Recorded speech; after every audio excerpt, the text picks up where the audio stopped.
Proof for value of a coin. So first I have a coin right here with a radius of R and height of H. So how are we going to prove this? To try to figure out the formula that the volume of a coin. What we would like to do is use the method of definite integral. First, we cut out a dish in this coin. So we're cutting out one disc. It might look like this. So a disc. With this disc, it has a height of dx. The height of dx, which means the distance between one disc to another. Let me do this with the 3-dimensional way so you can see it better. So right here, the height over here is dx. Because in this coin we have infinity amount of the disc that's inside of this coin. So we might try to use the definite integral of all of the disc combined with the height of h, which right here is 0 and right here is h. And that's definitely the distance which 0 to h. So how are we trying to do this? First, we know a disc right here is a shape of a cylinder. The shape of a cylinder with the height of dx and the area, which we know area is pi r square. Area of the circle is a pi r square. Sorry for my bad drawing. In this case, we were trying to say the smaller r, the radius of this cylinder, we call it R1. So right here, this is R1. And the reason we do that because we already have a radius already. That's R. I don't want you to confuse with R and R1. Okay, let's continue. Now we all know the cylinder. The area, the volume of the cylinder is the area of the circle, and we know the area of the circle is pi r squared, so it's pi r1 squared. I say pi r1 squared because the radius is r1, not to be offense, it can be any constant, but times the height, and the height is dx. And that applies the situation over here. We know the height is dx. We know we're trying to find the radius. See, now let's find the radius. So how do we find the radius of this coin? You see, inside of the coin, it actually is a triangle shape. We're trying to apply to the triangle's formula. Let's see. So we take the triangle, all of the cylinders, a triangle, and this, which is that. We just take out the triangle from the cylinder. This is inside of the cylinder. Well, if you know how to rotate a shape to form a value, you will eventually get to this step. But let's say we know that already. So with the triangle's base of R, we'll try to erase it to 0 right here because we don't want that to confuse you. Base of R and height of H, right? Height of H. Let's see exactly what happened. This is H, and this is R. And the disc, the radius of the disc, because since we cut the disc from whatever, but it's the middle of this cylinder, this coin, it must be here, and R1 is here. So now you want two distance. Let's say the distance between the points 0 to half of the cutting points within, that's x. So what's the distance over here, over the upper part? Since we know the entire height is h and we took x out, so it's h minus x. And that's the height for the second part. This is what I have so far. Because I'm using my phone, so and I'm sure this intuition will be so understandable. Let's continue.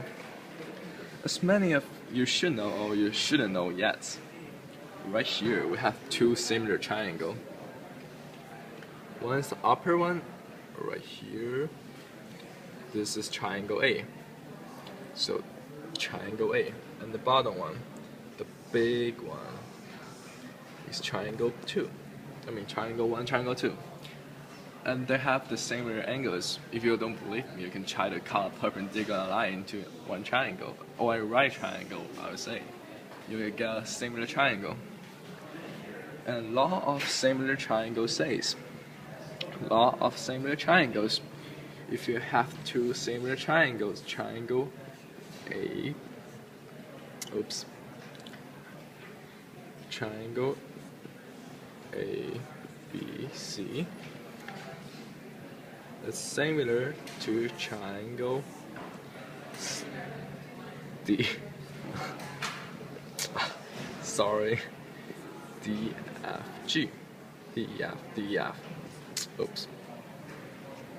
Now, if you have these two triangles, they're similar, which means the proportional of the sides are equal to each other. What does that mean? The proportional? That means if I take one side of A divided by the other side of A, the outcome, so right here, we took AB divided by BC. AB divided by BC. Applying to the similar triangle formula, theorem, that is the same side if the angles are here. That means the same thing as the proportion, which means the ratio between DE to EF. You can try to prove this, or you can just search it online if you haven't already. So AB over BC is DE over EF. Of course, this applies to many different sides. You can say AC over CB is DF of FE, or you can even say FD over FE is CB, CA over CB. Same thing. Just keep in mind we're gonna use this. So right now, back to here, with this triangle over here, and they're similar. And how do we want to do that? We can say the big triangle side R, the opposite divided by adjacent, which you don't need that at this case, but R over H. As many of you follow this video, you will see what's next that's equal to, right? The smaller side right here, which you call it R1 over X minus X, H minus X, excuse me. So it's R1 over H minus X. So what's R1? Now we're trying to figure out what the radius is.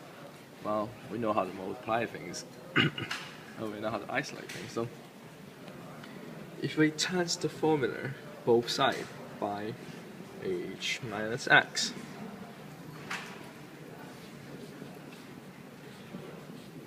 what we have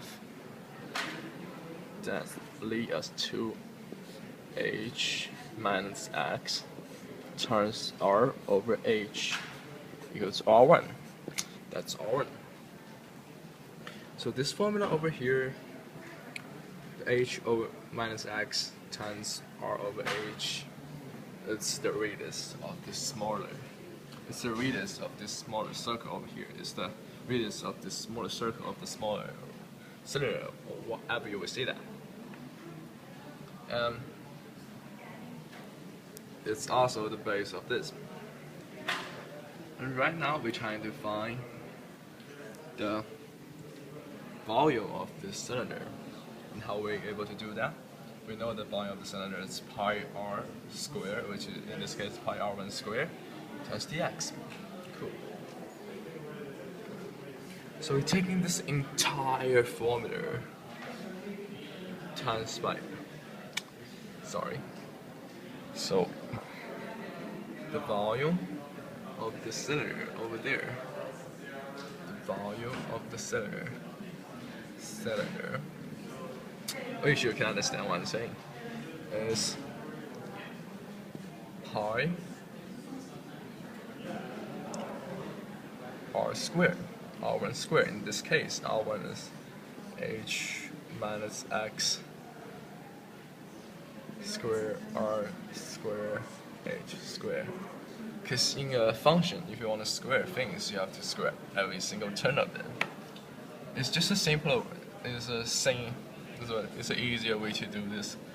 You see why we're doing that. Pi r squared, right? But that's only one of the volume that's in the entire cone.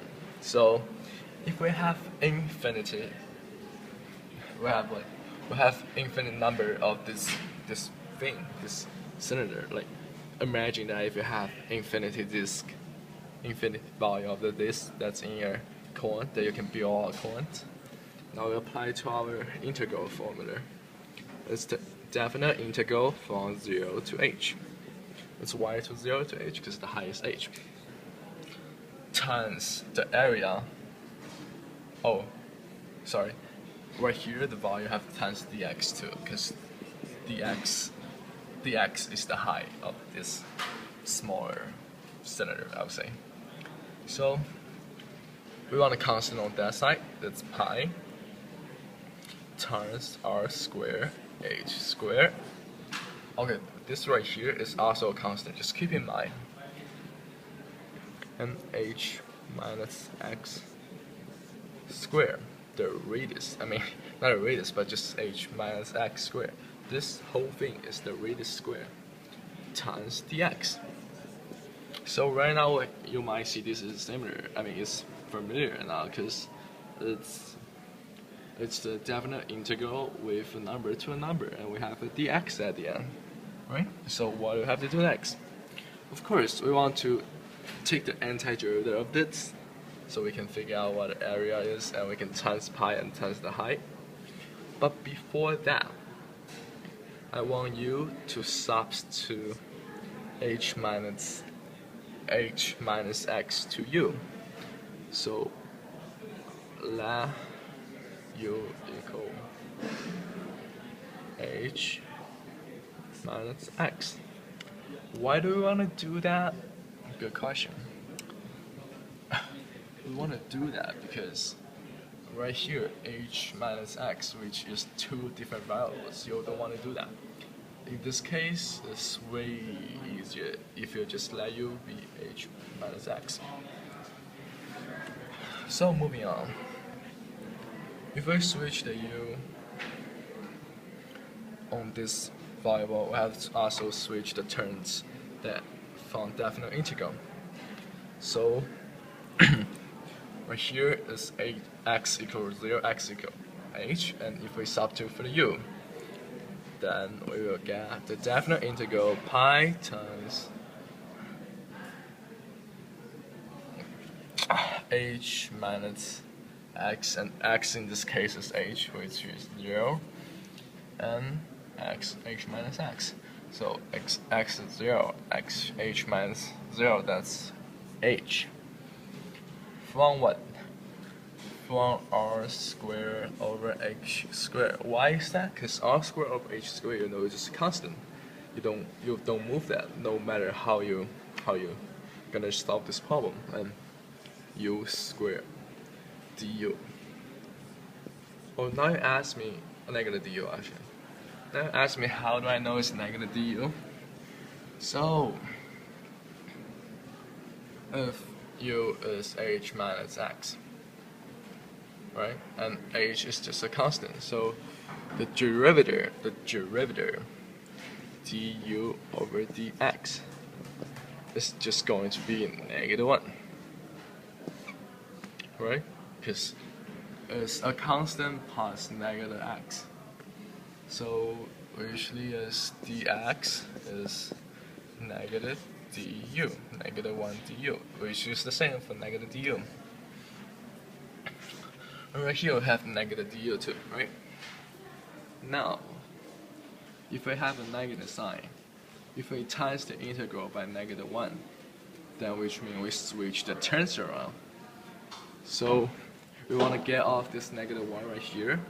So this equation we also written as pi definite integral from h to 0. Why is that?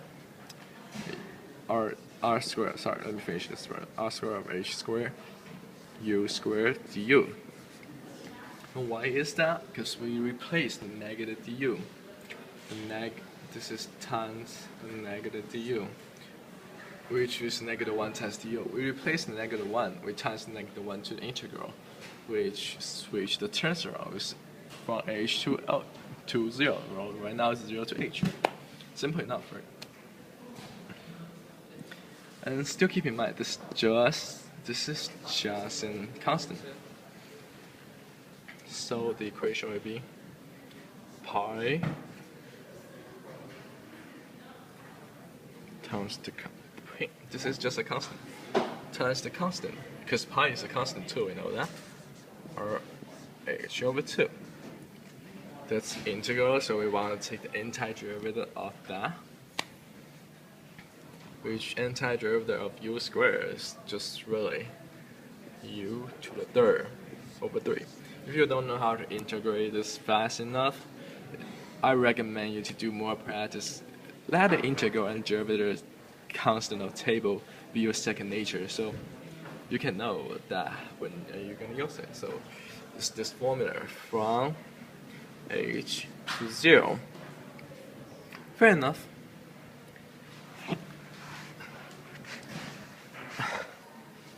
And right now, we want to say that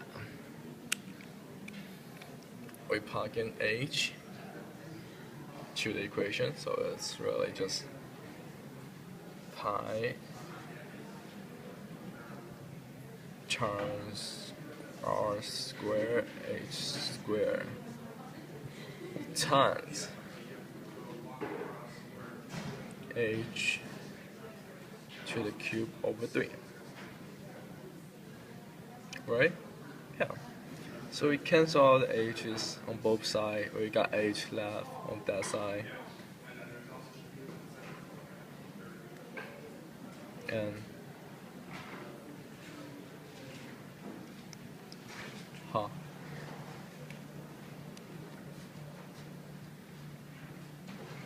is that?